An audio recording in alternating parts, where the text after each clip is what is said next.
로저 올슨의 아르메니우스 신학, 신화와 실체 그 세 번째 시간인데요. 자, 오늘은 아마 이 시리즈에서 다루는 오해 중에 가장 심각하고 또 가장 민감한 주제가 아닐까 싶습니다. 바로 아르미니우스주의는 정통 복음주의의 선택지가 아니다라는 주장입니다. 지금 보시는 이 발언, 한 칼뱅주의 신학자의 말인데요. 이게 이 논쟁이 얼마나 첨예한지를 아주 단적으로 보여주죠. 그러니까 이건 그냥 신학적으로 좀 견해가 다르네 이 정도 수준이 아니라는 겁니다. 복음 그 자체를 벗어났다는 건 정말 심각한 문제제기거든요. 자, 그래서 이 문제를 한번 체계적으로 따져볼게요. 우선 도대체 왜 정통이 아니라고 하는 건지 그 고발의 핵심을 보고요. 아리우스주의니 펠라기우스주의니 하는 구체적인 이단 혐의들을 하나씩 파헤쳐 보겠습니다. 그런 다음에 그럼 아르미니우스주의 쪽에서는 뭐라고 하는지 성경과 핵심 교리에 대한 그들의 변호를 직접 들어보는 순서로 가겠습니다. 네, 바로 이겁니다. 우리가 오늘 제대로 부숴야 할 신화의 핵심이죠. 아르미니우스주의를 따른다는 건 그냥 신학적 선택의 문제가 아니라 아예 참되고 역사적인 복음주의 신앙의 울타리, 그 경계를 벗어나는 행위다라는 주장. 정말 무서운 말이죠.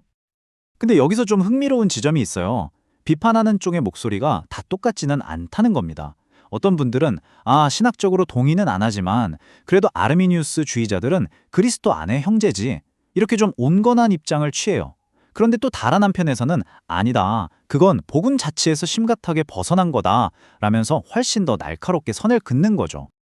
자, 그렇다면 정통이 아니다라고 할 때 그 구체적인 근거, 소위 말하는 혐의는 뭘까요? 비평가들이 주로 아르미니우스주의를 어떤 역사적인 이단들과 연결 짓는지 지금부터 하나씩 짚어보겠습니다. 가장 치명적인 고발, 첫 번째는 바로 아리우스주의입니다. 여러분, 아리우스주의는 예수님의 완전한 신성을 부인했던 정말 기독교의 뿌리 자체를 흔들었던 초대교회의 대표적인 이단이잖아요. 그런데 아리미니우스주의가 바로 이 아리우스주의와 같다는 주장이라니 이건 뭐 거의 신앙인으로서의 자격을 박탈하려는 시도나 마찬가지인 거죠. 하지만 로저 올슨은 이 혐의가 정말 터무니없다고 일축합니다. 아르미니우스 본인이 이 혐의에 대해 뭐라고 했냐면요. 악명 높은 중상모략이라고까지 했어요. 이건 아르미니우스가 직접 쓴 삼위일체에 대한 글을 제대로 읽어보지도 않았거나 아니면 의도적으로 왜곡한 결과라는 겁니다. 자, 그리고 또 하나의 단골 혐의가 있습니다. 바로 펠라기우스주의죠. 이건 뭐냐면 인간이 하나님의 특별한 은혜가 없어도 자기 힘으로 구원을 시작할 수 있다고 본 이단 사상이에요. 비평가들은 아르미니우스주의가 말하는 그 협력이라는 게 결국 이 펠라기우스주의의 또 다른 버전 아니냐 이렇게 비판하는 겁니다. 바로 이 지점에서 비판과 현실 사이에 엄청난 괴리가 드러납니다. 보세요. 비평가들은 계속 아르미니우스주의는 펠라기우스주의야? 라고 딱지를 붙이는데 정작 아르미니우스 본인부터 시작해서 고전적 아르미니우스주의자들은 한결같이 펠라기우스주의는 명백한 이단이다 라고 규정하고 배격해왔다는 사실이죠. 참 아이러니하죠? 자, 그럼 이렇게 심각한 혐의들에 대해서 아르미니우스주의는 어떻게 스스로를 변호할까요? 그 변호의 출발점은 모든 신학의 가장 근본적인 토대, 바로 성gam의 권위를 어떻게 보느냐에서 시작됩니다. 이 점에 대해서 아르미니우스 본인은 정말 수정처럼 명확한 입장을 밝혔습니다. 신학적 진리의 규칙은 두 개가 아니다. 오직 하나, 거룩한 성경뿐이다. 라고요.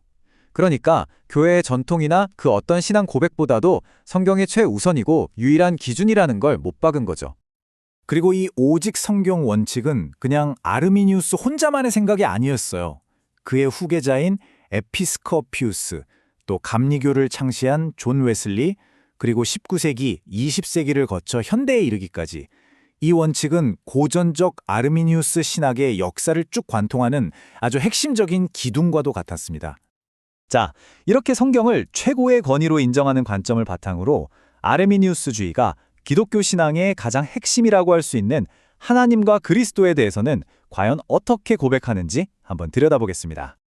이 표를 보시면 아시겠지만 아르미니우스, 에피스코피우스, 웨슬리 같은 핵심 인물들의 글을 보면요. 이단이라는 혐의와는 완전 정반대입니다. 삼위일체, 그리스도의 신성, 전부 다 역사적 정통 교리를 조금도 벗어나지 않고 아주 굳건하게 지지하고 있어요. 바로 이 부분이 앞서 제기됐던 아리우스주의 혐의가 왜 근거 없는지를 명확하게 보여주는 대목이죠. 자, 이 모든 논의는 결국 더 근본적인 질문 하나로 이어지게 됩니다. 도대체 무엇을 기준으로 개신교의 정통성을 판단할 것이냐 하는 문제죠. 일부 비평가들은 이렇게 주장합니다. 진정한 개신교 신앙의 시금석은 바로 단독 사역설이다. 즉, 구원은 오직 하나님 혼자서 모든 것을 다 하신다는 이 믿음이 있어야만 진짜 개신교인이라는 거죠. 그렇기 때문에 인간의 협력을 말하는 아르미니우스주의는 정통에서 벗어난 것이라고 주장하는 겁니다. 하지만 올스는 바로 이 기준이 얼마나 불공평하고 위험한지를 지적합니다. 만약에 이 단독사역설이 정통 개신교의 유일한 시험대라면 어떻게 될까요? 루터의 후계자였던 멜라니톤, 그리고 제세례파 전통 전체, 심지어 존 웨슬리가 시작한 전 세계적인 감리교 운동까지 역사적으로 너무나 명백한 개신교의 가족들을 전부 정통이 아니다라고 실격 처리해야 하는 그런 이상한 결론에 이르게 된다는 거죠. 바로 이 부분이 정말 중요한데요. 아르미니우스주의자들은 아니다. 우리도 오직 은혜로, 오직 믿음으로 구원받는다는 종교개혁의 핵심 원리를 확고하게 믿는다고 말합니다. 인간이 믿음으로 응답할 수 있는 그 능력조차도 전적으로 하나님이 먼저 주시는 선행적 은혜 덕분이라는 거예요. 그러니까 결국 구원의 시작부터 끝까지 모든 것이 다 하나님의 은혜의 결과라고 주장하는 거죠. 이 인용문이 아르미니우스주의자들이 느끼는 좌절감을 정말 잘 보여주는 것 같아요. 눈에 띄는 이단이 없는데도 왜 자꾸 이단을 찾으려고 할까? 이건 마치 최악의 상황을 기대하는 것 같다. 계속해서 오해받고 부당하게 이단이라는 낙인이 찍히는 것에 대한 답답함이 느껴지시죠? 결론적으로 로저 올슨이 말하고자 하는 실체는 이것입니다. 겉으로 씌워진 오해의 껍질을 벗겨내고 고전적 아르미니우스주의의 실제 믿음을 제대로 들여다보면 그들은 성경의 권위, 삼위일체, 그리스도의 신성과 같은 정통 기독교 신앙의 핵심 교리들 위에 굳건히 서 있다는 거죠. 자, 이 모든 논의는 우리에게 마지막으로 이런 질문을 던집니다. 만약 정말로 두 신학체계가 모두 정통의 울타리 안에 있다면, 만약 아르미니우스주의자들이 이단이 아니라 그리스도 안의 형제자매가 맞다면 지금까지와는 다른 방식으로 우리의 의견 차이를 이야기해야 하지 않을까요? 우리의 신학적 논쟁은 어떤 태도와 목적을 가져야 할까요?